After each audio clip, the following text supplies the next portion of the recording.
we're like, we're in the wrong movie. Um, turns out we were in the right theater. They put in the wrong movie. Alright, look. We talked about this last week. We talked about a showcase. Yeah, we talked about the PlayStation Showcase and the Summer Game Fest, the SGF Showcase. Right, and now we're here. We're at the Xbox Showcase. We had that just last week. You watched it immediately after we were done recording. Yep. I watched bits and pieces of it. My one question. Why are we getting Black Ops 7 right now? Right after we just got Black Ops 6. Right after we got what is probably one of the best entries in the Call of Duty franchise with Black Ops 6. Now, look, it's just, we don't need it right away. It's unnecessary.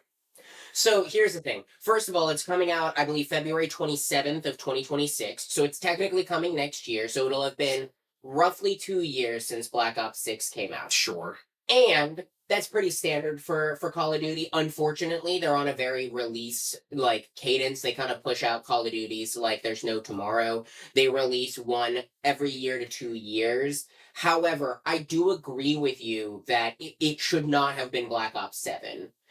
Release something different, because you're going back to what you just went back to. Yeah. We don't need you to go. We want you to make, I don't know, like another Modern Warfare, like something that isn't Black Ops. I know that, here's the thing. Black Ops is, I think, the most popular of the CODs. It is. Right?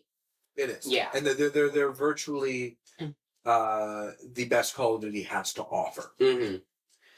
My dog has decided to make an appearance. Yep. Hey, buddy. And he's walking away. Okay. He loves us for about 2 seconds. Fair enough. Gotta get a different viewing angle. Yeah, really. He gets up and moves.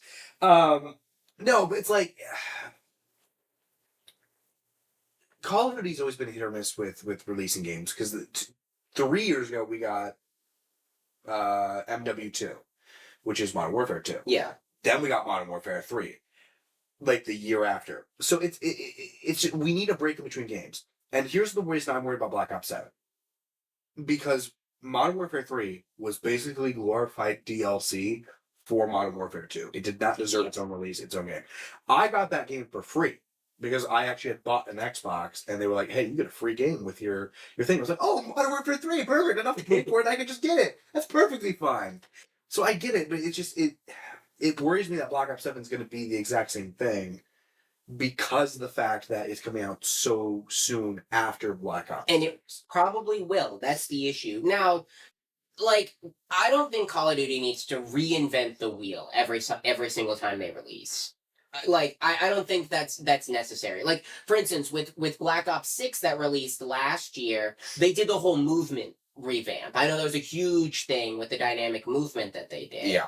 That was a big reinvention for the formula, and I also believe that's one of the bigger gaps between Call of Duty games. I think we had like a 3-year, 4-year gap between games, if I'm not mistaken. Yeah. However, there's no time to do... I mean, this is what? It was October of 2024 to February 27th of 2026. Yeah. You're talking a year and a half between games. Yeah. That's like you said, how you said like the Modern Warfares, they felt like DLC.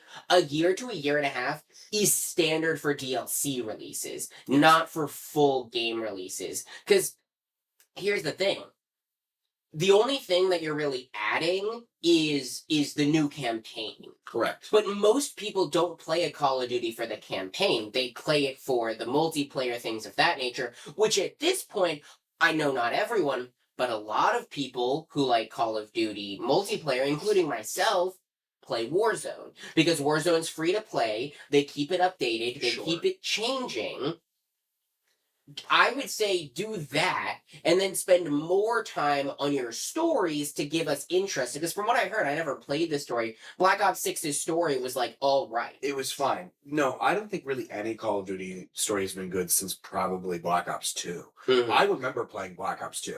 I actually remember when me and my brothers were younger, my middle brother wanted Black Ops 2. Like, he bought it, he really wanted it. And, I wasn't really good at the multiplayer. I sure as hell wasn't good at zombies. So let's play the campaign, because obviously that's going to be so much easier. But I actually enjoyed the story with it. It was interesting and had a really cool dynamic as you're shooting in between past and future with to a father-son dynamic, and you're shooting into different timelines. It was really, really cool. That being said, no stories ever come close. Yeah. And Black Ops 7 is bringing back the son and is bringing back one of the greatest characters, not just in Black Ops history, but I think Call of Duty history. So I guess in a certain sense, that's the bonus, that's the plus side to it. But no story has been good since then. Yeah. And they've never come close. I'm not saying I haven't had fun playing through stories. But they just haven't been as deep or as well thought through as Black Ops 2 was. Yeah. And so it all worries me. Now that wasn't the only thing that the showcase revealed. They revealed a bit more. Yeah, I will say it is like last year's showcase, the summer showcase, was a 10 out of 10. It was literally the perfect showcase that you could ever have. You got Gears of War E-Day, you had the new Doom game, you had unbelievable bangers. Yes. But that's not replicable. You cannot do that every single year. It is physically impossible to do a 10 out of 10 showcase every year. I'd give this showcase, for me personally, a 7.5 to an 8. I know that's around where most people end up being. I think the biggest hit for me was honestly the handheld. So I've talked about the possibility of me getting a Steam Deck for a while now. I think on like a few weeks, at least months. Yeah. And I haven't yet. But I really, especially because I commute so much, I am into the idea of handheld gaming. Yeah. Switch a little out of granted, I think the Xbox handheld is going to be ridiculously expensive, but the big thing for me is I'm a subscriber to Xbox Ultimate Game Pass for the cloud play and things like that. So for me, it would make a lot of sense. And I know you can play your other games like Xbox Unlimited on your Steam Deck as well. It's a little bit more hoops and ladders to jump through, but you can do it. Correct. I'm very interested to see where that goes. Now, another big reveal, and the reason why I brought up the handheld first is because the other big reveal that I just found frustratingly hilarious, and we talked about it, I think we talked about it last week.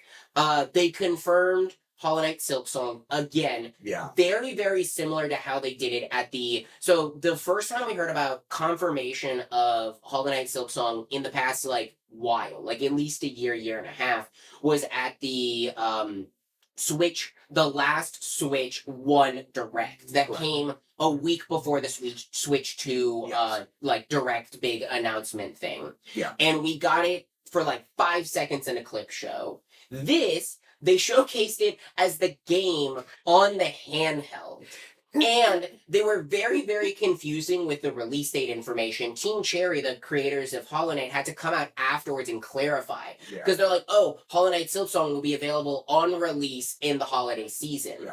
That was very confusing. Is it on release of the game, handheld? What is it? Sure. Team Cherry did confirm that it is coming out before the handheld, but still coming out an early holiday of this year. Yes. Now, we already know that in, I believe it's October, it's going to be shown in an Australian museum. I don't know if you knew this. They're actually having an exhibit in an Australian museum for Hollow Knight Silksong and showing off the game, and that'll be the first time it's playable to people, and I'm assuming that will be what leads into the release soon after, because that's the start of holiday season. Probably. But for me, as someone who's sunk like 40, 50 hours in a Hollow Knight, it's very exciting.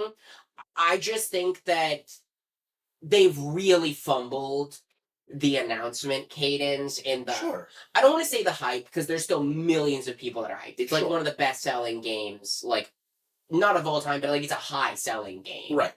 So that was like one of the highlights for me. Was there anything else other than COD that you saw that like caught your eye? I saw something to do with the DLC for Indiana Jones. Yes. That I'm actually kind of happy about, because I think that, look, I loved it when that game got released last year. It was fun.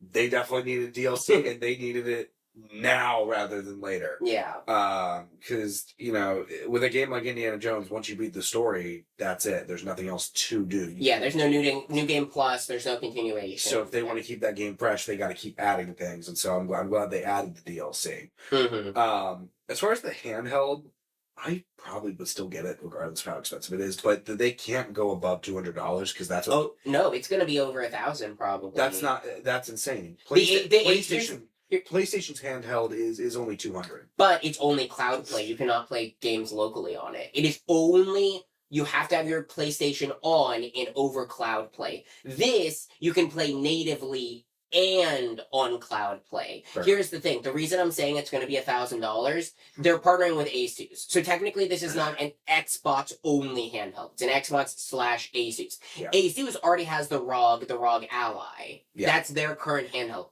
That handheld is between, depending on what like level you get, there's 2 different SKUs of it. I believe the most expensive SKU is about $850. Jeez. It is significantly more powerful than the Steam Deck, but notably it doesn't have an OLED version, which still does lean me towards getting the Steam Deck because it is weaker, but they have an OLED version and it can still play everything that I want to. I'm not gonna pre-order it or anything. I'm just curious to see how people like the Xbox handheld. Well, especially with another console coming just around the corner. I mean, there were literally rumors last year about how 2027 or even 2026 they were thinking about announcing their new console and releasing it within the year. They are talking. There is like very heavy rumors / I think some slight confirmations that Xbox is going to end this console generation much earlier than they typically would. Yeah. Console generations are about 7 to 10 years on average. Yeah. That was the Switch outstayed. I don't want to say it did. It outstayed its welcome. It was a very long life cycle. They just released the Switch 2 after over 10 years. Yeah. With something like the Xbox and things, they sit in that 7 to 8 year range. It sounds like they're aiming for about 6 years. So they're cutting about 1 year to 2 years off of the typical life cycle. So I would say an announcement next year for either a holiday of 2026 to spring of 2027 would not be shocking. No. I will say, most of the games, in general at these showcases for this year as a whole, are coming next year, which is interesting because I thought that a lot of game developers were waiting to announce their games for this year because they wanted to see when GTA 6 releases, because that's obviously going to halt the entire video game industry. Now, we're looking at a very, very stacked 2026. This year's big for games. This year's very big for games. Next year, you have GTA 6. You have a new Gears of War. Which is the one I was thinking. Huge. That was announced at last year's Xbox Showcase, basically confirmed for next year. You have Fable coming next year. That's a huge returning franchise. Yeah. You have huge... Next year's going to be... If everything that's been announced for next year releases next year is going to be one of the biggest years in gaming. Hands down, no stop, full out. Yeah. Yeah. Like, I think that's just how it is. Had a lot of positives. Yeah. But, I guess for me, it just wasn't enough to, like, fully keep my interest in. And Call of Duty was just, like, the thing that... Call of Duty was a really bad way to end the showcase. As someone who watched the entire showcase live with a friend, we both were like, oh, wow, this looks, like, super interesting. This game looks very interesting, presented-wise. And then all of a sudden, it's like, You see it, and I knew right before it happened, I was like, this is a freaking COD game. This is a freaking COD game. Why did they have such an amazing trailer to what seemed like a phenomenal narrative-driven game? Just to go into... It very well could be. It could. I'm not saying anything against Black Ops. That's fair. That's fair. We shouldn't... Because nothing has really been revealed about it beyond the fact that we have 2 of the greatest characters with Woods and Mason being into the fold again. Yeah. On a bigger level. So I don't know. Yeah. I give it too much of a hard time, and I'm more just worried about it than anything. But so we see actually what this is, what they've cooked up, if anything. I can't jump to conclusions on it. Yeah. Well, and to wrap this up, like there were other like really big announcements, like Grounded 2. That was a really big one that no one was expecting. Yeah. But based on the success of Grounded 1, It's no shock. Final Fantasy. Yeah, Final Fantasy Interlude, I believe, which is like the intermediary between the final of Final Fantasy VII and Final Fantasy 16 coming to Xbox. They had a big showcase for Outer Worlds 2, which is a really big follow-up to a Obsidian game that came, I think it was like 5 or 6 years ago, which was like pretty popular, but not the biggest game ever. Yeah. Same studio that did Avowed and same studio that's doing Grounded. They're releasing 3 big games this year, which is like pretty shocking. But yeah, like I think overall, again, Xbox Showcase was good. I think there were some misses though, and ending with that Xbox Showcase shouldn't have done it. Yeah. I'm just yeah. Well, with that being said, ladies and gentlemen, boys and girls, welcome live and in person. Welcome back to the Nerdy Nimrods podcast, the only podcast in the world where your 2 favorite Nimrods talk all things nerdy. I am one of your hosts this evening, Carson, aka Juggernaut, with Brandon, aka Parrotfish, and yeah, we are in person. I can physically touch Carson now. I am in town for a family event. We're both native Floridians, but I live elsewhere right now for work. But yeah, I am in town. I think we've talked about this before. The next time this will happen won't be until like October. For New York Comic Con. New York Comic Con will be the next time. So which that's gonna be a yeah, that's gonna be a week. Yeah, it's gonna be a long one. We've got a lot of plans, a lot of content plans. We also have content plans for while we're in person for the short time that I'm here. That'll be releasing on the short form content mainly. Yeah. Maybe a few other things, but we only have a little while, so we're gonna make the most of my time here. Well, there's no point in really just delaying it. Today we're talking about the How to Train Your Dragon live action remake. And I'm going to go and preemptively give this now, even though it's been 10 years since the original came out. Spoilers for everything How to Train Your Dragon, but really, come on, guys. I mean, here's the thing. The biggest thing for spoilers is for me, it's the differences. And we're going to talk a lot, mainly focusing on the differences between the live action. If you don't want to know what they changed and how things were adapted and things of that nature, then skip. Sure. And typically, we talked about this last week. Typically, we have other things that we talk about. So last week, we had Phineas and Ferb. I know starting, I don't think it's next week. It might be the week after, but sometime soon, we'll have Ironheart plus the movie that we're reviewing. And things of that nature. This week, mainly because I was traveling and things of that nature, we didn't have time to watch anything else. We were hoping to talk about the Phoenician scheme, which I saw. We might even talk about that next week. If Ironheart isn't releasing, I don't think it is. Because I really enjoyed that movie. Carson did not get a chance to see it, unfortunately. Yeah. I saw it literally the day before I flew down because I thought we were going to talk about it and then plans changed. Yeah. So next week might be the Phoenician scheme plus other things. I think Elio is the current plan, the new Pixar movie. But yeah, anyways, that is your spoiler warning. So we just had some technical difficulties. This is gonna be a weird cut. Figuring things out since we're in person for the first time, my camera acted up a little bit and changed angles.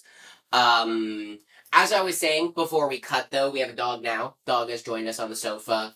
Not only did we watch the live action How to Train Your Dragon movie, we also literally, 45 minutes ago finished rewatching the original animated movie. Now, we had both hoped to watch this beforehand just to help compare the differences better, but neither of us had the time. We're both busy, lots of things to watch. Anyways, so we will have probably a longer conversation than normal about our single topic. Still a shorter episode though. But I wasn't even really fully planning on. I didn't even really want to rewatch the animated classic because I kind of wanted to go into it with a fresh perspective, and it wasn't until about halfway through the movie last night I was like, I really should have watched this because I want to know what the differences are. Well, now we know, and we can talk about that. And I know you took some notes. I wish I took some notes, but I have most of the stuff that I want to talk about memorized. Yeah. So why don't we start off? I'm going to let you start because I've already said a little bit last night about how I kind of feel about this movie. Specifically, we're starting about the live action one here. Yeah, Let's yeah, start yeah. with that. I mean, we'll start off how we always start off, Yeah, which yeah. is just like with our general thoughts, like very high level, not getting super into detail, and then afterwards we'll jump more into detail. So I'll thank you. I'll kick us off. I really enjoyed it. I knew going into it from what I'd heard because actually they did a screener of this full release movie back at CinemaCon. Yeah. So months ago. So things were already starting to release, and I had heard that it was very loyal, which isn't surprising because they brought the original creators back Correct. to make this. I actually was listening to Straw Hat Goofy's podcast. I don't know if you've heard of Straw Hat Goofy before. Heard, never watched. But I was listening to his podcast while I was packing. And he did an interview with the creator of How to Train a Dragon. And essentially the idea was when he heard that they were wanting to like circulate the idea, he was like, I don't want to see anyone else's vision. I want to do this. Like this is mine. Granted, he's technically not the creator of How to Train. He's the creator of the movies, but there's books. It's complicated. Right. But yeah. he is the one who had the idea and the changes and whatnot. Sure. And he was like, I want to do this myself. Like no one else can do this. And that's also why we had the original composer come back and all of that, which all of that to say, it is very, very loyal to the source material. Yeah. To a fault sometimes. I think that there are a lot of things, and I'll get into detail about that later, that I really wish with the additional 30 minutes of runtime that they would have fleshed out more, as opposed to a few of the things that they fleshed out with their extended runtime. Which a lot of that extended runtime, that's one of the reasons I'm really glad that we rewatched, I guess, afterwards, is because it really gives you an idea of where they extended. Most of it, I think in total, there were 3 full scenes added.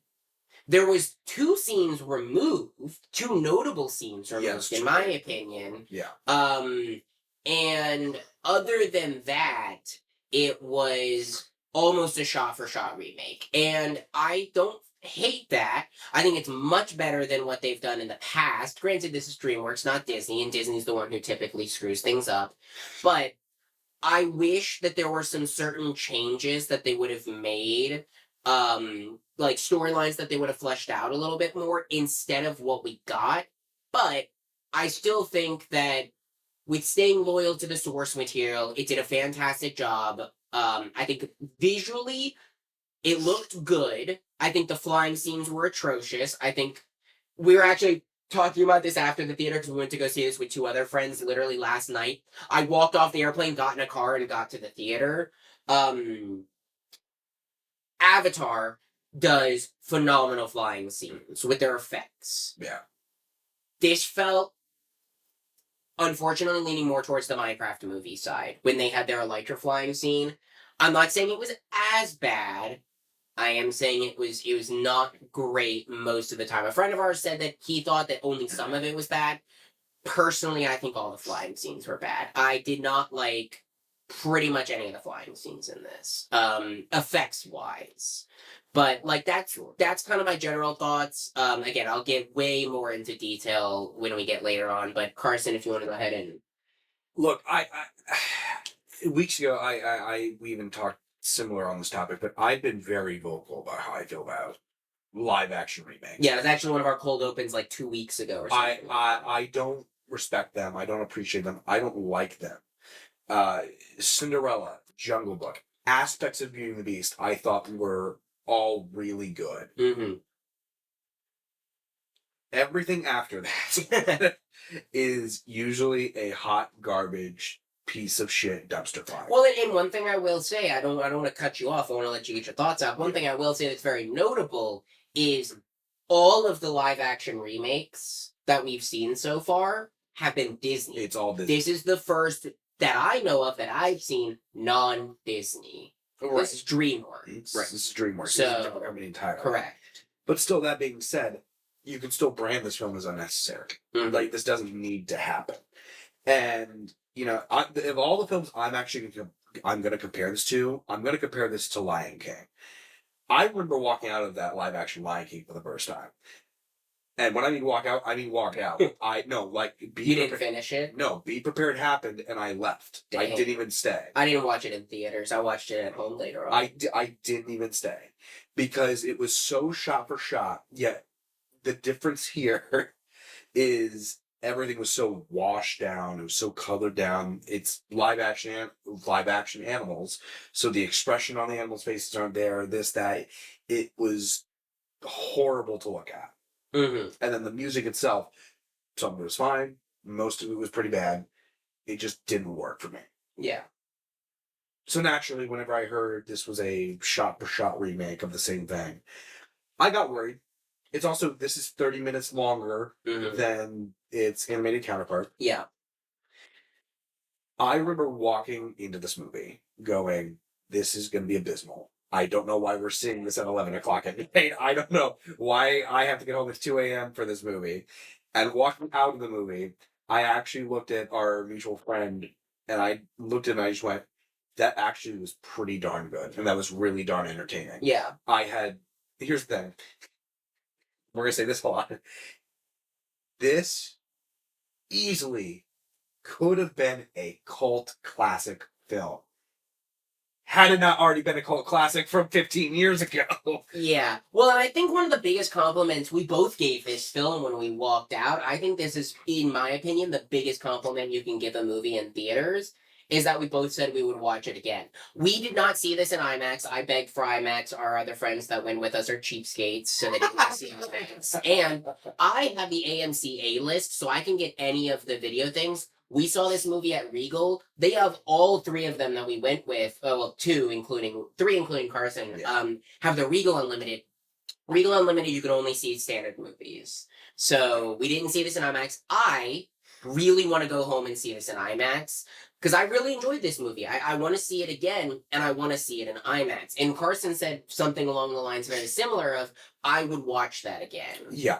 There's virtually really nothing wrong. There are problems. But there's virtually nothing really wrong with this movie. There's no major faults as opposed to other live action. If it ain't broke, don't fix it is this movie's motto. Correct. And to its detriment, there are a lot of shots in this film that are the exact same shot. It's just in live action. When Hiccup turns the corner and he sees the tree branch that's fallen down, he sees the path that Toothless made after he captured him and he went where he went. It is the exact same shot. It is just digital realistic trees instead of digital animated trees. And so to its detriment, there's some things like that. And they made some good changes, and I kind of want to talk about those good changes first. We talked about, after watching the animated version earlier, that the stoic scene in the beginning when he's talking to the entire clan of Vikings. Yeah, the table scene. It's much shorter in the animated version, and the live action version is longer. I actually appreciate that that's longer. Well, because they built out the history behind it more, being like, you came from this clan, and kind of built up that they're not just like a bunch of like Vikings that are just all together. There are a bunch of different clans that all their homes were destroyed by dragons, and kind of gives more heart behind why they're fighting. I also think that scene just gives more characterization to Stoic, more than we probably already have. Yeah. Because we get to see him. The same scene with Gabber happens. Where he's talking to Gabber about his son, and, like this, that, oh God, why can't he just be a good Viking, whatever, or this, that. But they build out this idea that Stoic is a fierce leader. And he is somebody who's rallying the troops. You believe that this guy is a leader based on the way he talks. Yeah. I'm not saying the animated version didn't do that.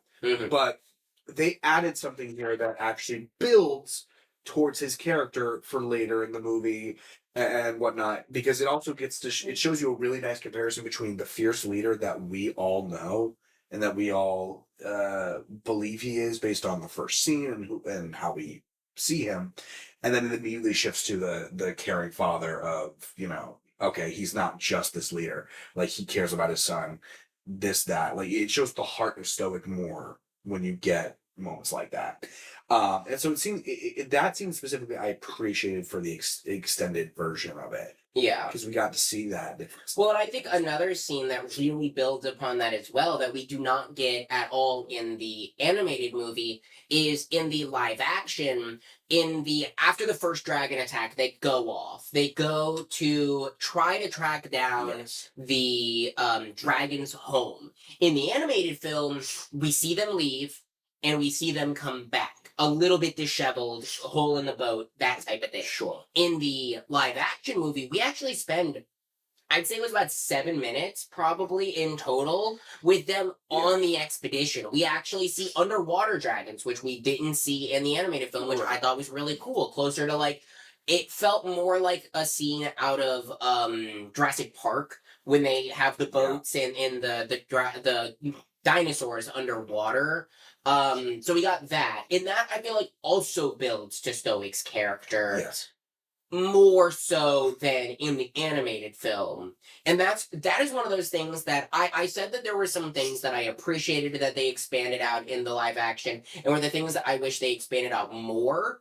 That's one of those things I really appreciate, is the Stoic, is the making him feel more ingrained with the society, Yes. more like a leader to his people than I feel like we get out of the animated version of it. Correct. And now, you're going to hear this word a lot in this review. This word is going to be said a lot more than I care to admit with this review. As much as those scenes were good and very fun additions, completely unnecessary. I disagree with certain scenes. I think that one was necessary to an extent. I mean, you could argue both of them to a certain extent. I truly don't. I think if you cut those scenes, you get things. Well, if you cut those scenes, you get the animated film. But if these scenes were erased from existence, like if we had never seen these scenes, the animated version of the scenes would have done just fine, and we would have gotten the exact same thing. We would have felt the exact same emotional weight to everything, this and that. It would have done the exact same thing, but the difference is, we have these scenes, and so even though they don't feel unnecessary, you have to you have to look at them as. I guess it depends on your definition of necessary. That's the real big thing. Is I view them as appreciated additions. Yeah. If you cut them out of the movie, would the movie fall apart? No. So to that extent, yes, they are unnecessary.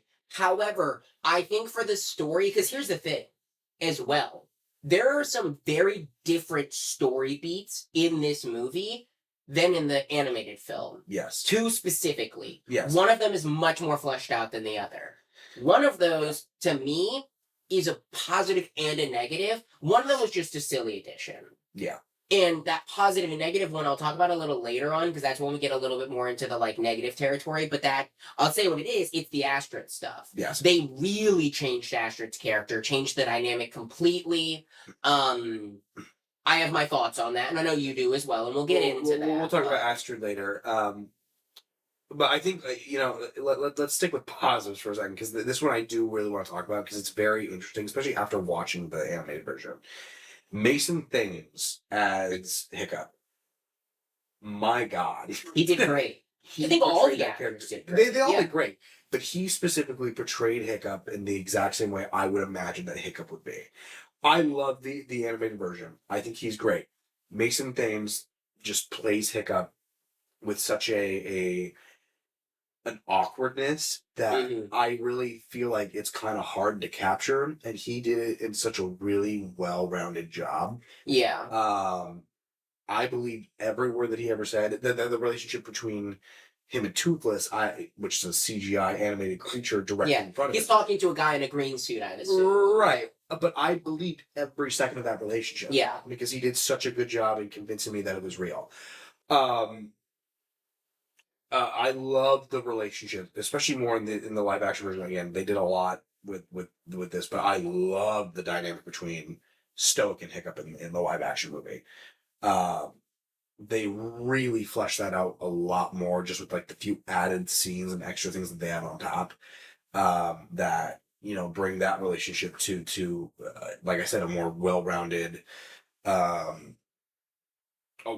place. Yeah, again, I think with things like that, it comes more from the small moments that get expanded upon, not as much, because that's the big thing with the additional runtime is I was thinking, how do you expand this out by 30 minutes? Obviously, you add in the scene with them going to try to find the dragon's nest. You add in, Yes. for instance, the scene with Astrid and Hiccup on the mountain towards the end of the movie. That was completely added in as Yeah. well. Now it's a modified version of what we get in the animated film, but it is very much expanded upon. Right. Those are full on added scenes, but there are still additional like moments. Like for instance, one of the big things was this scene where Stoic gets back from the voyage. Or no, this is before then.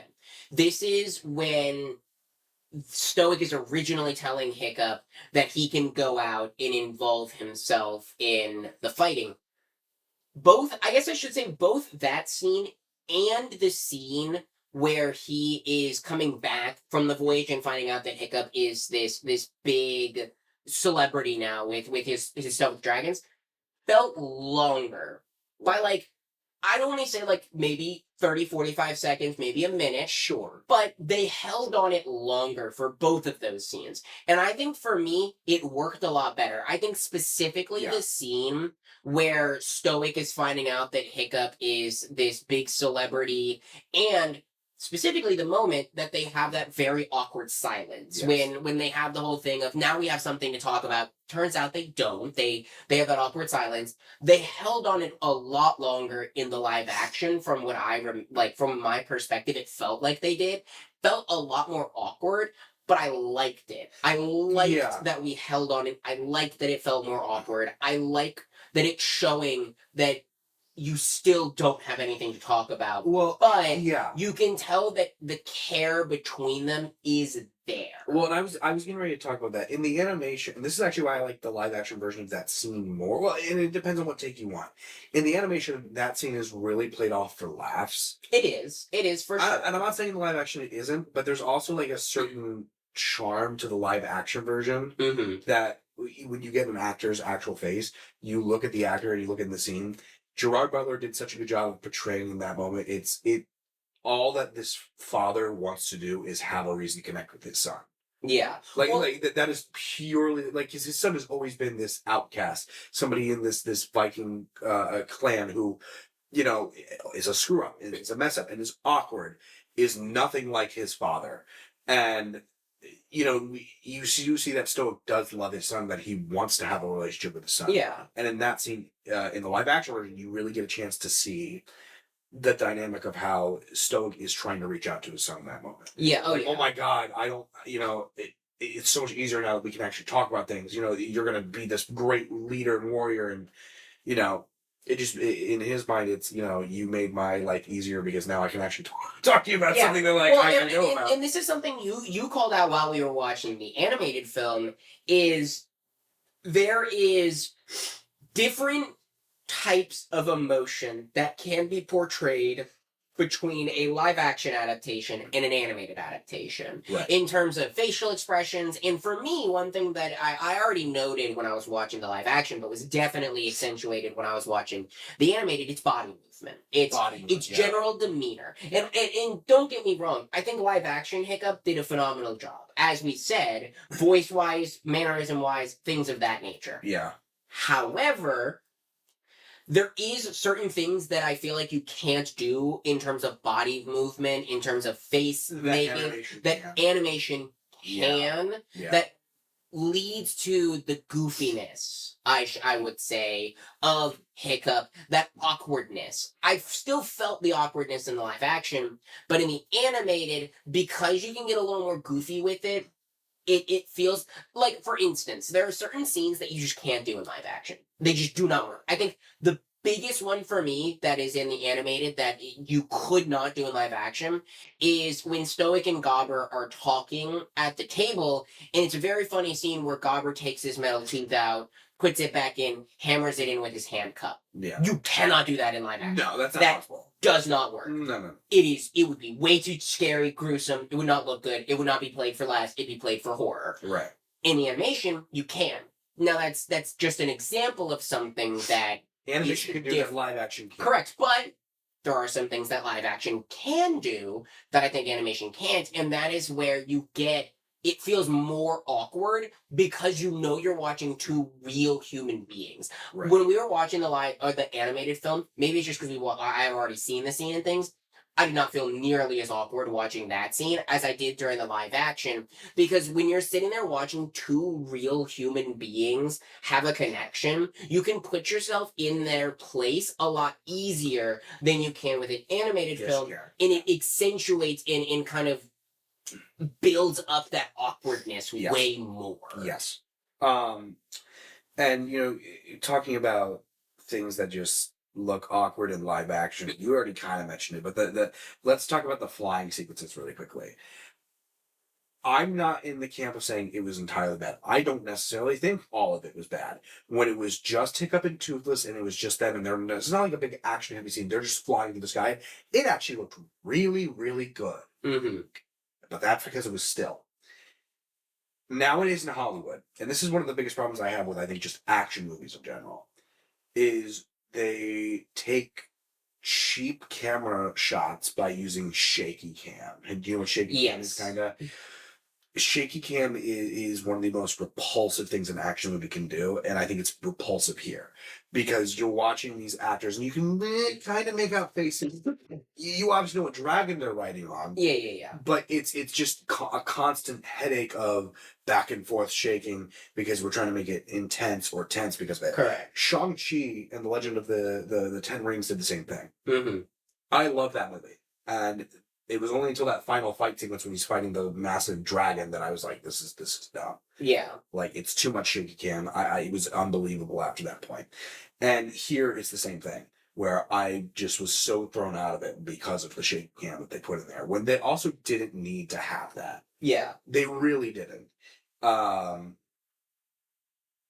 Because, and I also say this, the CGI on the dragons actually are really good. No, it's really, I think that other than the flying, the dragons, Burke, we talked about this, that they did a fantastic job recreating Burke. Yeah. It looked great. Now, I have some comments that I'll bring up when we get more into the negative side that I will say about the movie, the way it looked. But overall, I think CGI was great. I just think the flying, for me, I don't think it ever looked good. I think that I should say, the only time it looked good is when you didn't see Hiccup. It's when it was just scenes of Toothless flying. But that's much easier because you're not green screening that. It's all digitally. We're also not adding an actor on the. Well, that's what I mean. It's not green screened with an actor. You're just 100% animated. 100%. It looks a lot better to me. And also, I don't know how. I was going to pull my list to pull from something, but I can't remember what I was going to pull from. Why couldn't they have used practical effects in some scenes? I get it's hard, and with today's technology, especially, it's like our friend joked about. Why don't we have Dead Man's Chest level CGI from a film that came out 20 years ago? Yeah. But you still could have used practical effects for some of these moments. I do think that there's some scenes, like the scene when Hiccup puts his hand on Toothless for the first time and he's having that bonding moment. You could have easily used a practical Toothless for that. Here's my thought on that, because I actually had the same exact thought process when I was watching this, mainly because Universal Studios just recently introduced Epic Universe, which has the How to Train Your Dragon stuff in it, that has realistic, really good looking Toothless and other dragons and things like that. Yes. Now, my comment on that is, in my opinion, it's very, very, very difficult to do both. Yeah. To make, because here's the thing, if you do half of the movie practical and half of the movie CGI Toothless, you're going to be able to tell the difference. It is nearly impossible to make them look identical, and therefore you have to make a choice. And I think the proper choice in this is to do complete CGI, because you can do a lot more with that CGI dragon than you can do with a practical dragon. Right. As good as I think our technology is nowadays, it's not perfect. I agree with you. And so I don't know. It's just it's more of a thing for me. It's I wish they could have done that, but I also I don't know where they could have put it in, other than a scene again where he's just putting his hand against Toothless. I just don't know where they could have had it. And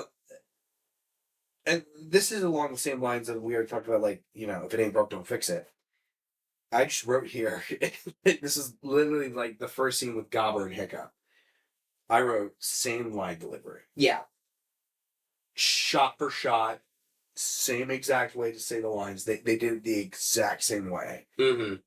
I almost find that kind of more impressive because these are two. Nick Frost and Mason Thames are not the two people who animated voiced the characters. So the fact that they're able to deliver lines the exact same way, the exact same timing, this and that, I'm just kind of impressed by that. But it Well, and I will say, going back to something we talked about not that long ago with the shaky cam stuff, one thing with the like shot for shot nature of this is and it also goes back to the whole like what you can do with animation and what you do with live action. The cinematography in terms of like camera angles and shot composition and things of that, there's definitely things that are very different feeling. sure. Then one of the biggest and best examples that you brought up is the shaky cam. You're not going to have as much shaky cam in an animated film because you don't need to. Right. With a live action film, it makes it feel more realistic when you're already leaning into the realistic factors of it.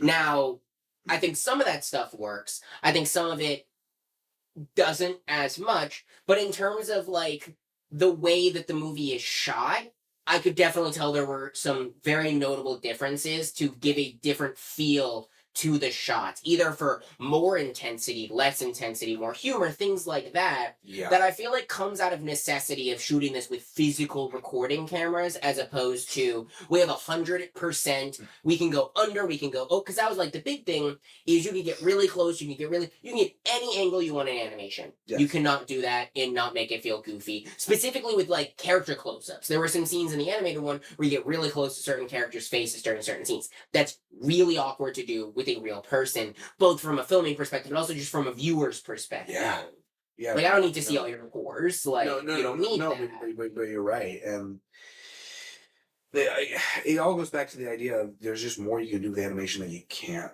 live action. Yeah. And if they're gonna do a shot for shot remake, you have to be able to make some sacrifices somewhere. Like Yeah. I there's like 50 different scenes that are just coming through my head about like shot for shot remake. But like, okay, when the cave is busted open by the Vikings at the very end and Stoke walks into the cave, like that is literally exactly what he does in the film. Yep. It's the exact same shot. Like it's just it surprises me. Everything Gobber says in this entire movie, except one line, is everything It's just a Gobber copy did in paste script, animation. yeah. Yes. And I'm not saying that that's a bad thing. It's a good thing that they're not changing anything unnecessarily. Mm-hmm. But then it also adds the question of, was this movie even necessary then? Well, and so let's get into that because I think that goes into some of the negatives that I have. I'll start with the one that's the negative positive, and I already mentioned it. It's Astrid. Astrid is the biggest change in this entire movie. They completely change her character, completely change her plot. I think some of it's good. I think some of it's really bad. And so I'll start with the good and I'll end with the bad, which is typically not how you want to do things, but we'll do it that way. Yeah. I really liked getting more time to flesh out Astrid as a character. I really liked that. Especially after watching the animated film, I did not realize how little Astrid was in this film at all. She's like barely in the animated one. In the live action, you get a lot more. You're building out her story of wanting to be the new chief. You have a line with Hiccup where he has the whole comment of, you are the daughter my father always wanted, or you're the kid that my father always wanted. That hits really hard. That I really loved that moment between the two characters. Yeah.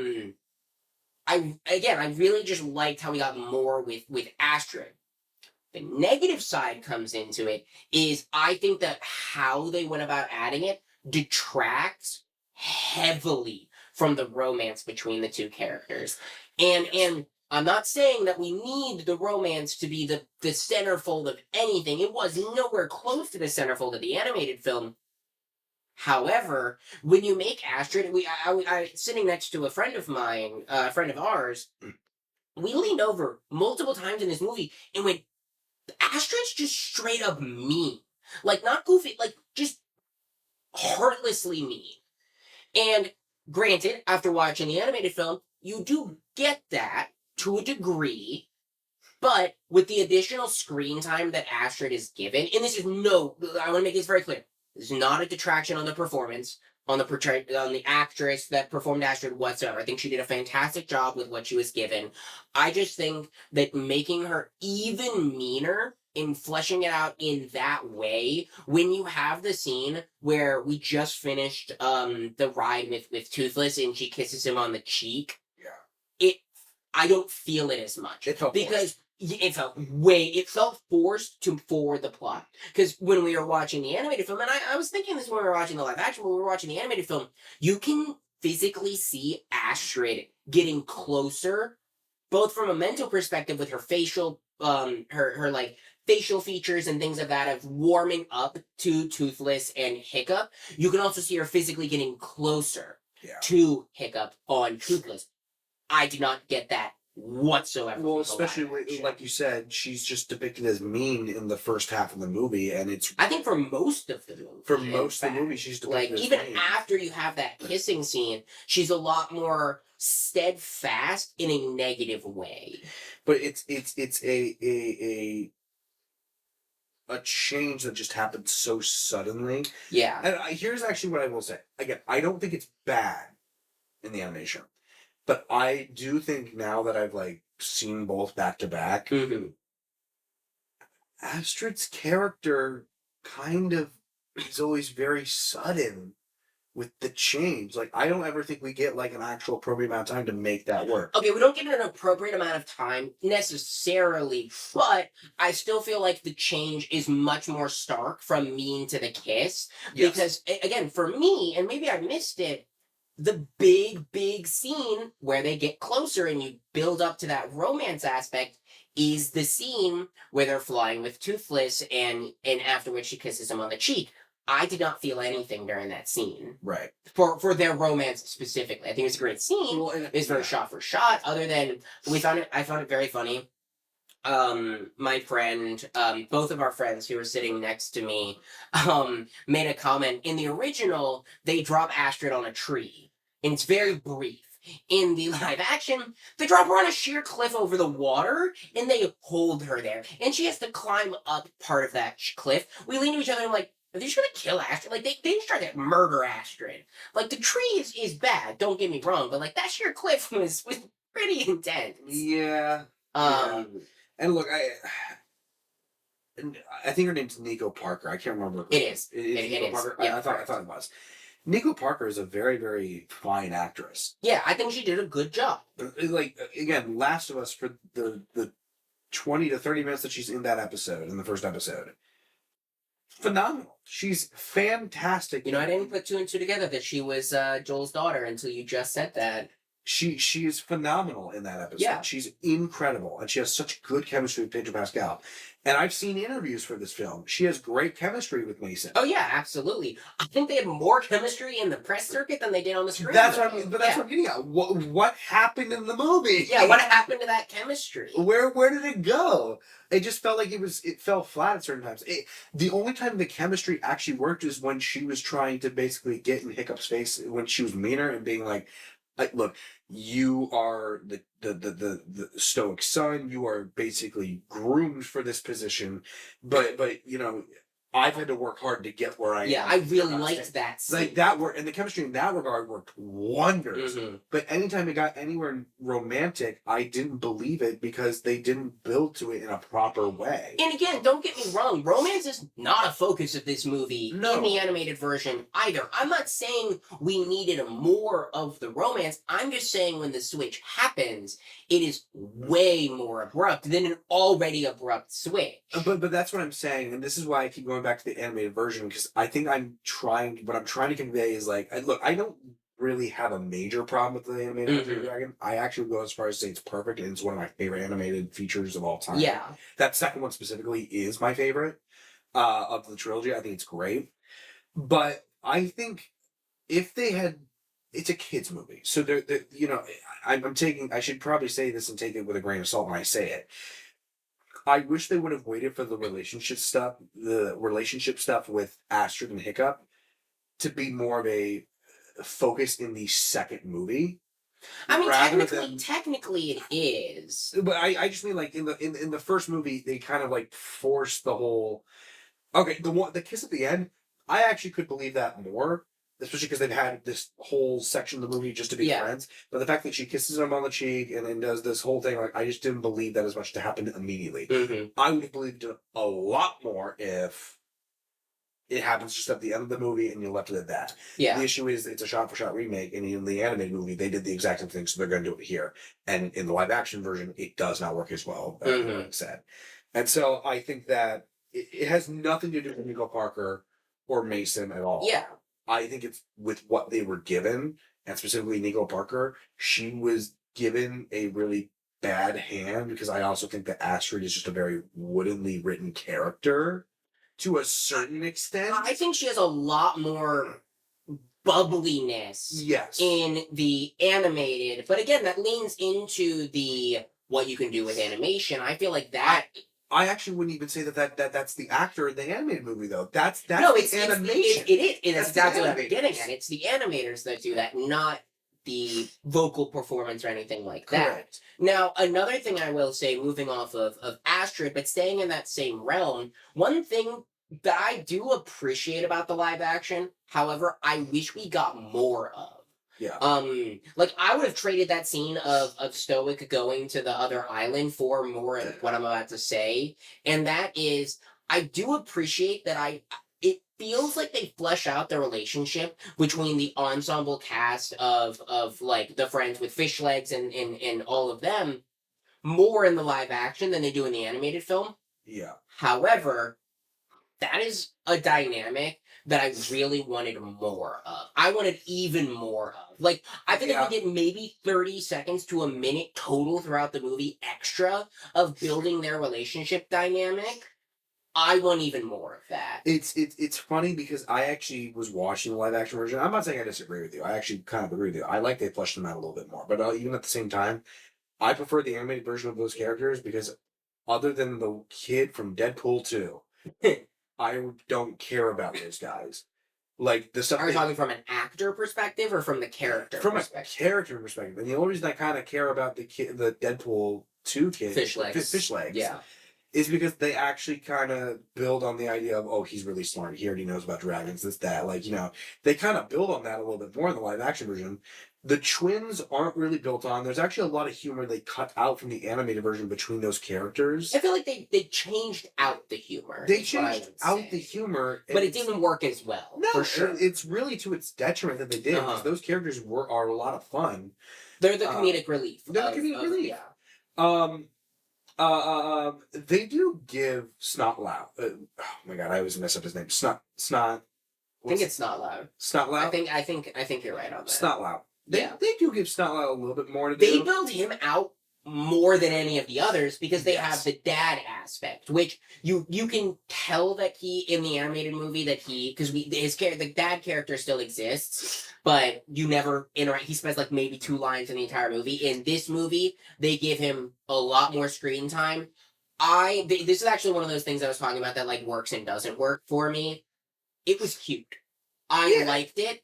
I go back to what you said originally on what we're going to hear a lot. It was unnecessary. I think that give all of them equal time or don't do it. Yeah. Because I like I said, I wanted more.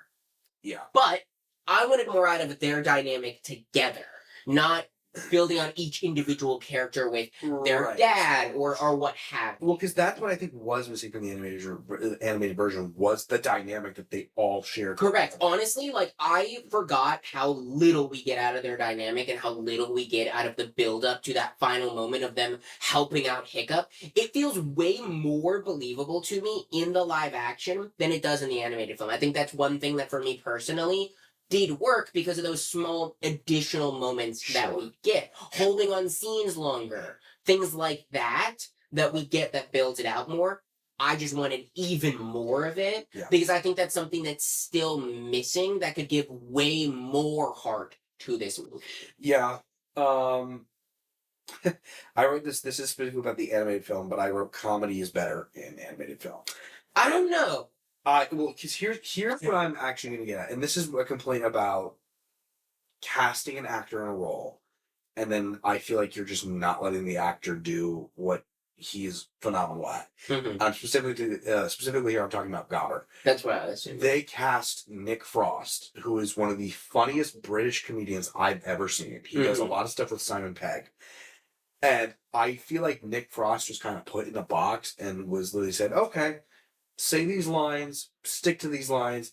There was only one joke in the live action movie that I go, oh, that's completely Nick Frost as Gobber. He added that. And it was built upon another joke that was already in the original movie, which is whenever they're about to fight the first dragon in their big tournament or whatever.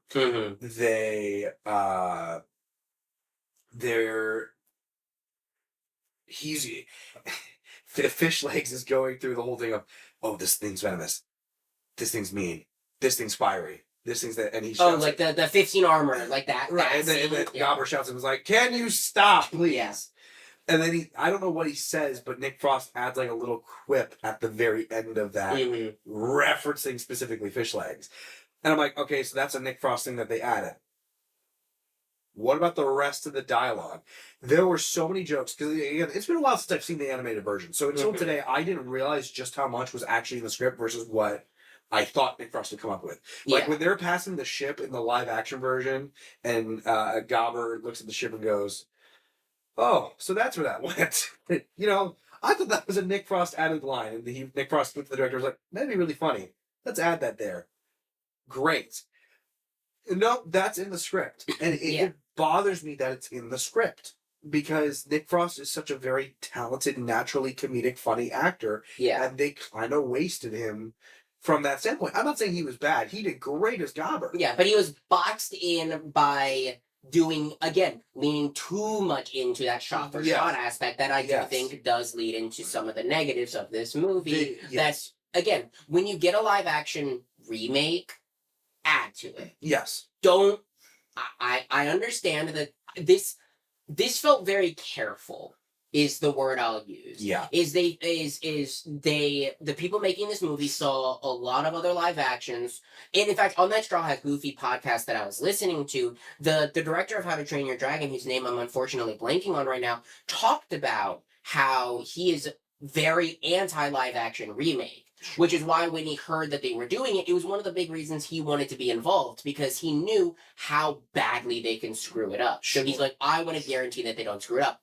I think to his detriment, though, he went a little too safe with that shot-for-shot aspect of the recreation of it. Right. If you play it too safe and you don't take any chances, you come off as a unnecessary cash grab. Yeah. Which I think this film was always going to kind of be labeled that. Correct. No matter how good it was, it's going to be labeled like But if you're not going to do anything different, it just, like, okay, let's use this example.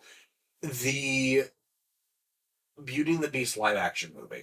Again, I like aspects of that movie, and I don't like aspects of that movie. Something that I appreciate that they changed was, and again, it's kind of unnecessary, but something that I like that they had changed was the fact that Gaston was a war hero, and that he was a war general or something, and originally he's just the town hunk. He's a hunter in the original classic. Now he's a war general and he's like a fearless leader. It makes more sense as to why he's able to rally an entire town and they're willing to just straight up follow him. Like those types of things that they add into live action films, I appreciate. Here, it's a shot-for-shot remake, and they're so careful with it that it just comes off. The only additional character beats is the stuff you get with Snotlag and the stuff you get with Astrid. That's it. Oh, actually, another thing that I poked fun of when we watched the live action, that was an additional extension of the movie and an additional, like, not a new character, but a much more involved character, was the Elder. Yes. The Elder is in the animated movie in the background, other than the one scene where she has to pick who's going to be. What kind of measuring device is she using in that movie? I shouted during this movie. I think it was the third time they cut to a close-up of the abacus. I went, what the hell is she counting on that abacus? Like, what is she doing? Like, why do we need 3 gratuitously long shots of her moving an abacus that doesn't even seem to be calculating anything?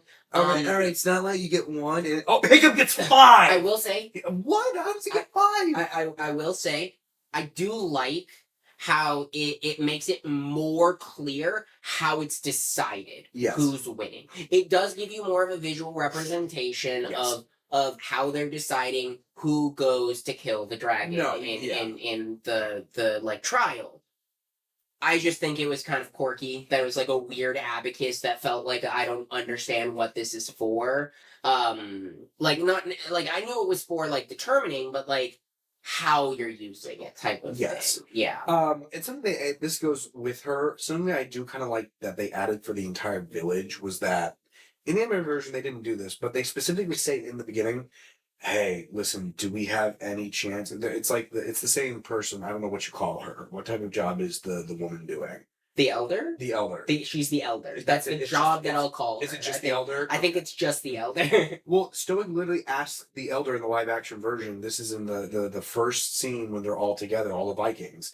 And he asks the elder, do we have a chance of finding this nest before winter? And she jumps the bones down. But it specifically adds an element of, okay, they are trying to find this nest. They know that there's a nest. Like in the animated version, they don't necessarily say what they're finding. They just sail and they sail into the fog. And correct. They're you get glimpses of a shadow of a dragon, but you don't actually see or hear about what they're actually trying to find until Hiccup and Astrid eventually get there. You just know that they're hunting down the dragons. That's it. The live action version actually immediately goes, hey, do we have a chance of finding this nest? We know that they're hunting for the nest. It sets the whole tone of the entire village, and it allows us to know where they're exactly going from the beginning. Now, I wrote this one down, and I don't know whether I actually agree with this now. Like now that I've thought it, but I'm going to say it anyway. And I wrote shorter scenes leave more questions. Correct. And I'm not saying that in a negative way, like, oh, it's leaving a lot of like unanswered questions for film. I mean, it's leaving questions for the audience to try to think through and figure out before we're told later on. What happened to Stoic and the rest of the Vikings when they go into the fog in the animated version? You just see the shadow of the dragon, then it cuts back to Hiccup. It leaves you with a lot of questions of, oh my god, what could possibly be happening? And so like, there's other scenes like that, but like that one specifically is the one I wrote that on, so that's why I'm remembering that one like more. But as an audience member, I don't want to be spoon-fed every single thing. I think that's fair. I would like to put things together. This leads into our biggest negative, which is the scenes that they cut out. Yeah, there was one scene in particular that they cut out that I admittedly forgot about till we watched the animated movie. And then when we watched the animated movie, I was like, oh my god, why did they cut this out? This is so bad that they cut this out.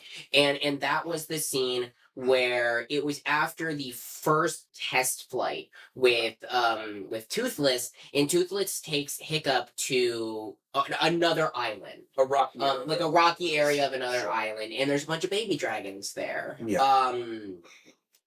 In that scene, you have the moment where the baby dragons are trying to intrude on Toothless's food and playing around and being goofy. Correct. And Toothless shoots fire into the baby dragon's mouth, and Toothless has the comment, not Toothless, why did I say Toothless? Hiccup. Hiccup has the comment of, oh, you're not as fireproof on the inside. Now, that comment leads into what happens at the end of the movie and how they defeat the massive mother dragon, whatever. Right. Now, it does go into, was it absolutely 100% necessary? Technically, no. But however, so much context. Well, and it also, and this is, I know for you, because you made a comment on it when we were watching the animated, that works even more into the favor that I agree with. So you get that. On top of that, in that same scene, you get one of the baby dragons cuddling up to Hiccup, and that furthers Hiccup's idea of, okay, all dragons are good. It's not just toothless. Correct. All dragons are they're not gentle creatures, but they're creatures who aren't actually out to hurt us. They're doing this because of like Hiccup hadn't found the nest yet. Correct, but he further on adds to my point of lingering on questions that the audience get to fill in. So why is everybody blown out of proportion with these dragons? Why are these dragons such a big threat? Why are the dragons stealing food? If they're so nice that they're literally just cuddling up the Hiccup, if all the dragons are good, why is all this happening? And then that later leads to the question being answered of there's a massive dragon, who is the ringleader of all dragons, and it just it adds this really nice moment for two reasons. One, it sets up a connection for the end. It's like the Chekhov's gun. I know you don't know fully what that means, but it adds like a Chekhov's gun style thing where it's like, oh, I guess fire kills you on the inside, huh? You can still feel it. And then it sets up the whole idea of, okay, not all dragons are evil. Not all dragons are bad. And then it allows the audience to actually answer questions on their own instead of just being force-fed every single thing. Just ram it down their throats. The live action scene doesn't have that scene. And it's to its detriment because then whenever they, Toothless does the same thing to take down the big dragon, there's no real context. They just do it like, oh, we got to try this. Let's do it. There's no real context. It feels more like a shot in the dark than a logical conclusion. Correct. And it also adds this idea that the idea of, oh, all dragons are, not that bad. You never really see that because that scene also doesn't happen. Yeah. He's operating basically on like a hunch to a certain extent. He doesn't fully know. And then obviously the idea of questions being answered and not being answered, everything in this film, well, not everything, but from a dragon perspective, trying to figure out if they're friendly or not, no, you're just basically being told like they're all friendly. You don't get to answer these questions on your own, this, that. But there are good things to come out of some of that. Like, I know you mentioned like the set design for the actual so that's one thing that for me is kind of all over the place, and it's kind of twofold. So I think the set designs of this are good.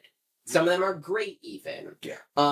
However, I think that there are some that the live action does better. Sure. And one of those is I really liked how the dragon cave in the live action looked like a beehive. Sure. I mentioned this when we were watching the live action. The live action just looks like a volcano. Now, technically that makes more natural sense, but I do like it. It builds to the comment that Astrid makes right afterwards of, oh, they're like bees with their queen. And the live action, it literally looks like a beehive. Correct. And I do really like stuff like that. But I think one thing building off of the set design that I'm very, very torn on, I'm curious if you even noticed it at all. This movie, the live action specifically, has a lot darker darks and a lot brighter brights in terms of how colorful they go than the animated movie. I think the animated movie is very, very one-note color-wise. Sure. In terms of brightness level, in terms of the colors that they choose to use, I think it's very, very one-note. And I think that works for it to a certain degree. However, in the live action, for instance, one of the most notable for me, and you made a comment about it, but not this comment, when Stoic they're shooting the fireball into the cave. Yeah. That scene in the animated movie is a lot brighter. You see a lot more dragons, you see a lot more outlines of dragons, because it's very, very bright. In the live action, you see a few dragons, but you can tell that there's more. And for me, I think in scenes like that, it really works because that darkness builds up that suspense. Correct. Now, I think that there are certain areas where the brightness doesn't work in its favor. And I shouldn't say brightness for the scene that I'm thinking of specifically. It's more the color grade. And that's when looking over Burke as a whole, Burke in the animated movie, for me, feels very gray and dingy. I until the very last scene. Until the last scene, correct. In the last scene, they purposefully brighten it. They purposefully bring out the greens and the colors Right. and make it pop a lot more because it goes along with the mood. I feel like it thematically makes sense because all the characters are now happy and everyone's living together and the dragons get more colorful because they view them more positively. I feel like Right. that really, really works.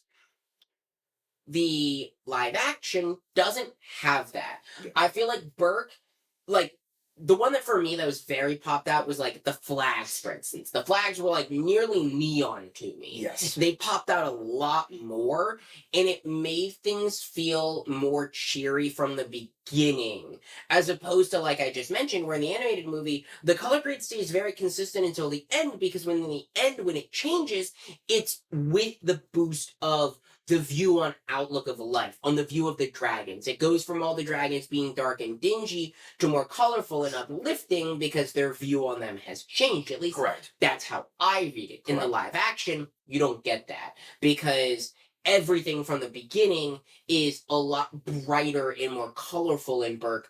And then when you have your nighttime scenes, it's a lot darker, and that's where I think it works. Is when it's darker, it works because it builds up this suspense. It makes you worry more. You can't see as much of what's going on, so it again builds up that mystery. But when you have the colorful stuff, it for me recontextualizes the general mood and feeling of where we're living. Well, it's funny because I feel like we talked about this as we were finishing the animated movie. Again, there's nothing really wrong with it, but that animation is 15 years old now, Yes, and it definitely is a lot more outdated than something more modern DreamWorks, like I feel like like the trailer we saw yesterday in the theater for the bad guys. yes.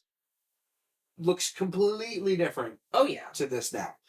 And I'm not saying that this would have that animation style. It could, it couldn't, I don't know. The thing we have to go off of is the 2019 third film that they released. Yeah. And God knows if they're going to release a fourth one. Well, they have the whole TV series that takes place way afterwards, so I don't Right. think so. But my point in saying, like, all that animation is kind of outdated. Then it looks really good. And I don't know if we would be having some of these coloring complaints or some of these complaints that the animation had if it was back then. Well, If it was and 15 years ago. with what you're getting at, I think one of the comments that you made, like honestly, right off the bat when we were watching this, because we both commented on the animation, and here's the thing, I still think it looks good.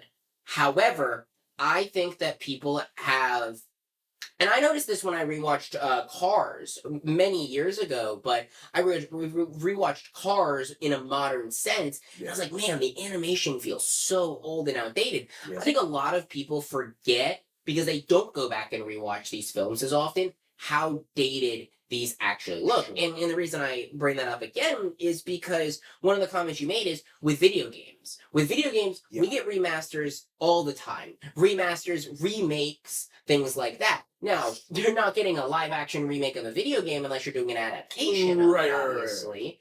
But in terms of a video game, when you do a remaster, you're upscaling the visuals, things like that. Right. I know what scene you're talking about too, because it was the scene when Toothless, before Hiccup and Toothless actually, like, have their whole heart to heart moment, but they're, Toothless is trying to catch a fish and he puts his head underwater. That looked atrocious. It looked, it looked like a PS2 cutscene. Yeah. And it wasn't like that long after the PS3. I don't think the PS4 was released yet, but the PS3 was there. How does an animated movie with tons of money from an animation company with tons of money have a scene in it that looks like a PS2 cutscene? I can answer that for you, and I because of that interview I watched with Troy, they had, I think if I remember correctly, it was 16 months to make this movie. From starting writing the movie, from conception phase to shipping this movie, they had 16 months for the animated movie.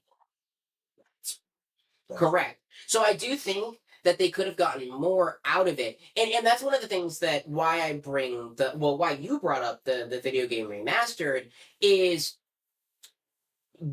I guess the question really would be, what would the audience be? But like, instead of doing all these live action remakes, upres it. Release a 4K version of it. Because if the whole idea behind these live action remakes is you need to release like a new property of it, I think making a 4K version of these movies with upscaled remastered animation, exact same story, don't change anything if you don't want to. Otherwise it's a remastered, but do or it's a remake as opposed to a remaster. Well, yeah, even like, Beauty and the Beast for its 30th anniversary. Oh, there he goes. Bye. Oh, he's like half on. He's like slowly leaving. There you go. Okay, just don't touch the tripod, please. Oh, let's see what happens. Oh, there he goes. He's going up there. To a certain extent, Beauty and the Beast for its 30th anniversary got like a 4K remaster. They didn't really change any animation. They just made it look crisper. Yeah. They could easily do that with this. And that's perfectly fine. Actually, I think there is a 4K version of this film out there. I don't know if it looks any better. Well, that's the thing, is there's a difference between upscaling to 4K and changing the animation. There's a big difference between doing that, because in changing the animation, you change the models. In upscaling, you just add some additional. Well, and it's not a video game. You can't change the Peter Parker model for your Spider-Man game. Yeah. You can't change the Hiccup model for Correct. Spider-Man movies. But most video games don't do that when they do a remaster. Right. And so I don't know. Films don't technically have remasters. They just get like upscales. Or I do think they call them remasters, but it's technically an upscale. It's not a remaster like a video game. Correct. Which I don't know. Maybe that's a good thing. Maybe it's a bad thing. I don't know. I've always contemplated with the notion or the idea of, what if we genuinely remastered an entire film? Kept the voice acting, but we changed the character models, we changed everything here. Could you make a movie just as good? Could it change? Could you just improve everything? I don't know. I mean, I think one of the big examples that I could think of would be, what was the movie called? The Netflix one with the red dragon, that was underwater. Did you ever see that one? I'm trying to remember what it's called. Red Dragon. Ryan the Last Dragon? No, that's a different one. I'm talking about the Netflix one with it was ocean. They had a really big dragon monster that was like a sea beast type of thing. It was Netflix exclusive. It won some awards for animation. I think I know what you're talking about. It's Anyways, I can't remember what it's called. That movie, phenomenal animation. Came out like a year or two ago. Looks fantastic. I think that that type of animation upscaling, in terms of the quality of that animation, could do wonders for an animated How to Train Your Dragon movie, or in general animated movie remasters across the board. Again, I would be really interested in seeing that remastered look on things instead of doing a live action remake. The Sea Beast? Is that what yes, it's called? It's the Sea Beast. Correct. Sea Beast. Yes. I remember partially something about the Sea Beast.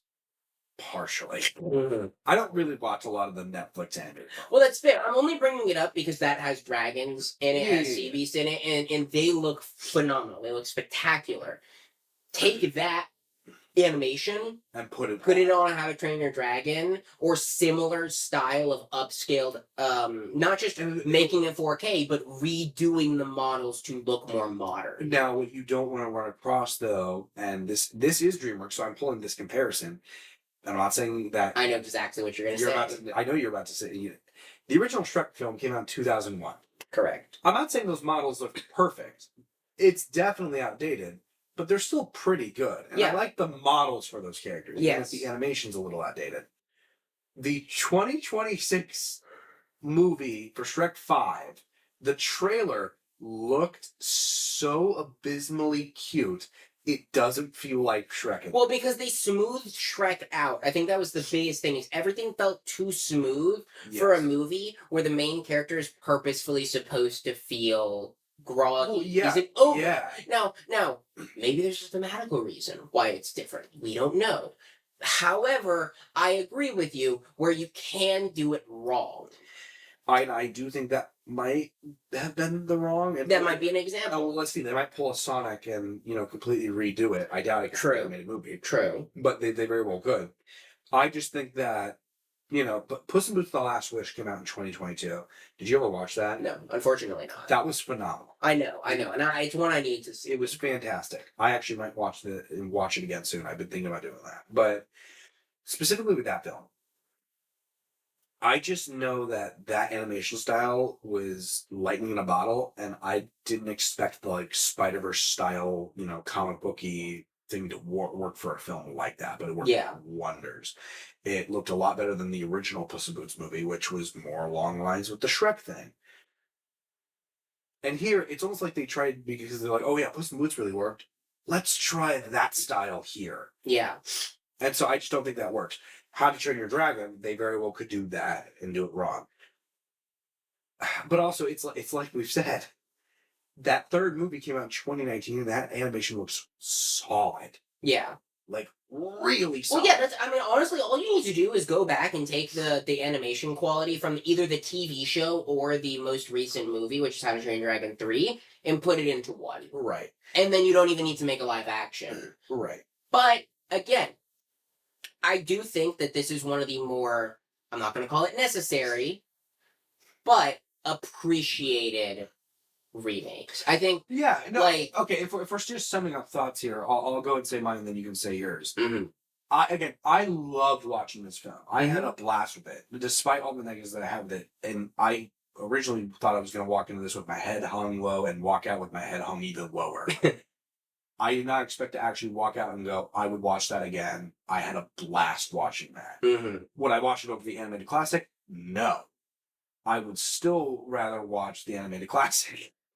But, while this is in theaters, and if I have people who haven't seen it or they want to see it, I would not oppose to go and watch this. In fact, I actually wouldn't oppose. I would go watch this again. Mm-hmm. Again, the performances are all really good. And we never really even touched on Gerard Butler Betts because it's the same character. Yeah, he literally plays the same. He does a fantastic job. He is stoic, but there's nothing really to add with that character. But we have all the acting, which is really good. The set design is really good. Like I said, bringing Burke to life was really, really clever and unique, and they did a great job. They just have a few minor things that they should have probably changed because animation doesn't translate well to live action all that well. Mm-hmm. And, they probably should have taken a little bit more creative liberty in, changing things purely so it doesn't just look like the same and makes it look more unnecessary because it's the same. Yeah. But overall, it's still really solid. And I would still, honest to God, I would put this up there with Jungle Book and Cinderella as far as live action animation movie. I could watch this again like I watched Cinderella or watch Jungle Book. Even if I don't think this film is quite as good as those, I would put it on the same level, but I don't think they're, as good as. Yeah, on a tier list, it'd be the bottom of that letter. It would be the They'd bottom. be all the same letter, but it'd be the bottom. Yes. Okay. Yes. So, for me, I am going to go watch this again. I don't know if it'll be on Sunday when I fly back or if it'll be a different day. I want to see this in IMAX. Sure. Mainly, that's I will say, admittedly, that is one of the biggest reasons I want to see it again is because I want to see the difference in IMAX performance of it. However, I will say, you mentioned that you would much rather watch the animated movie than the live action movie. This might be a very controversial take. I don't know. I honestly put them pretty... Again, I think that there are changes that they make that are very... I shouldn't say... I don't think any of the changes that they make are abysmal. I think the Astrid changes are definitely the weakest in terms of making her so mean. Right. I like making her more independent. I love the aspect of her wanting to be chief, things like that. I think that really worked for her character. However, being so unnecessarily mean, I think, is a detriment. However, I think that the changes that they do make are appreciated of fleshing out the leadership and things of that nature that we mentioned already are really good. Right. And I think that if it wasn't for also the flying, I would say if you wanted to go see any How to Train Your Dragon movie, I'd love to go see both equally. Yeah. I just think that the equivalent of the flying scenes is just the general low quality of the 15-year-old animation. Yeah. something like that. I think that is the equivalent, but I think it's more noticeable or more egregious when it's live action, because seeing a physical person in a weird looking scene takes you out of a lot more than the forgiveness that you can give an animated. You know, I'll give it that. But like that's my general thoughts. And one thing I forgot to say at the beginning, we mentioned this last week, and I said I would share a story. How to Train Your Dragon is a movie, like this is one of those series that we actually grew up with. Like we're both too young to have technically grown up with the beginning of like Mission Impossible or things like that. This is a series that is right in line with how old we are in terms of growing up with. And I actually saw the original How to Train Your Dragon movie in theaters. I saw it with my grandfather. Now, the reason I'm bringing up this story is it's actually a quite funny story. Me and my grandfather go to the theater. It's practically empty because we didn't see this like opening day or anything like that, but we did see it in theaters. And the movie starts and it feels a little weird. Funny enough, there are dragons. But one thing of note that we took was this looks like live action. We're like, this looks a little weird. And we let it play and we continue, and we're not the only people in this theater, but it's practically empty. And we're like, we get like maybe 8 minutes, maybe 10 minutes in. It's really when we see the first human being. Yeah. We're like, we're in the wrong movie. Turns out we were in the right theater. They put in the wrong movie. And I don't know what movie it was, but it was like we're in a children's movie. They put in like a rated R fantasy movie. Again, I wish I knew what it was, but they put in an adult fantasy movie. I mean, you can look up what came out around that time if you want to. But it was so funny because we had to leave the theater and go up to the people and be like, "You're playing the wrong movie in the theater right now." And that's the only time that's ever happened to me, and I don't think it's a common occurrence. But it was absolutely hilarious. I'm sitting there with my grandfather, and it's just a completely different movie, and we both have to look at each other and go, "Something's not right." So the only one that was released in 2010 was a movie called Rage of the Phoenix. Could be, actually. I'd have to see the opening. I still have a vague recollection of the opening scene of that movie because it's kind of burned into my memory. So after this, we can watch the opening scene of it, and I can look at the visuals of it. Yeah. But yeah, that I just wanted to say that. I know it's short, but for me it was hilarious because I'm sitting there and it's like, this is not it. This is not How to Train Your Dragon. And we give it way too much forgiveness. Like, we're both like, oh, maybe they open with live action. Like, again, we're seeing this for the first time in theaters. Like, it's our first time watching the movie. We know nothing about this. So we're like, maybe there's parts of, like, maybe it starts out live action, it goes into animation, or maybe it's just really high quality. And you see the first, like, human being walk on, and you're like, nope, we're in the wrong movie. Something's wrong here. Well, my first experience isn't far off. It's not like as funny, but I remember I don't even remember if my youngest brother was like Born. Well, no, I know he was born, but I don't know if he was actually with us. I don't know where he was, but I know my middle brother was, and I was obviously, but we went to the theater. This was opening day. I actually do remember this was opening day.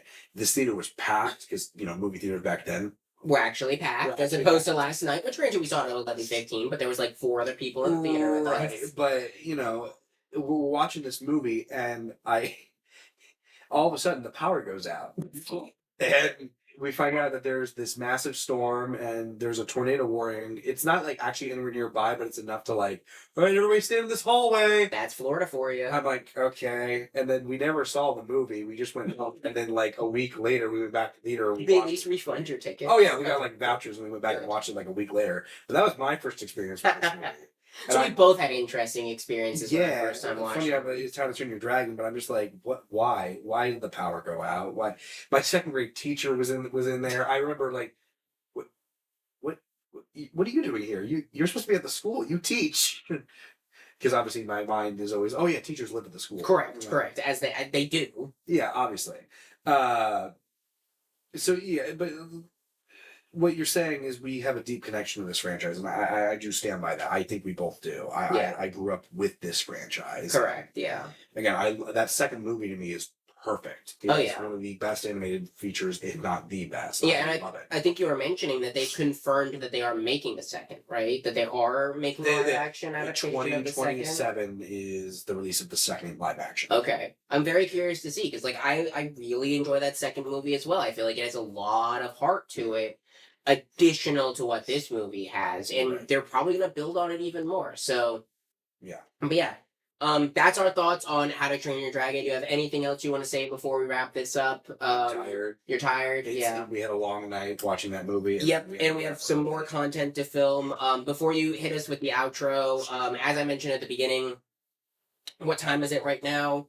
We have, oh crap, we have like an hour-ish for us to film, like an hour and a half. We're going to try and film some short form content in person, different than our normal reviews, that'll go up over the next few weeks. So if you're interested, a lot of it's more trendy content. We're going to do some blind rankings, things of that nature. Check out our short form content, additionally with like our reviews and stuff, but I just wanted to shout that out as something special. But do you want to go ahead and kick us off with the outro? Let's do it live and in person, finishing off the episode. Guys, thank you so much for tuning in this week to the Nerdy Nimrods podcast. Whether you heard us, whether you saw us, maybe both, you never know. You can find us on all streaming platforms, Amazon Podcast, Apple Podcasts, Spotify, everywhere. We are, I promise you, everywhere. We're also at Nerdy Nimrods on all social media platforms. Come give us a like, give us a follow. Let us know what you're thinking. And, you know, two guys talk, two nerdy in person. I'm so excited that we were in person this week. Yes, no, it is. It's very exciting. I can't believe that the next time isn't going to be until like October. Yeah. It really does suck, but with that being said, thank you for checking out this episode. Stay nerdy.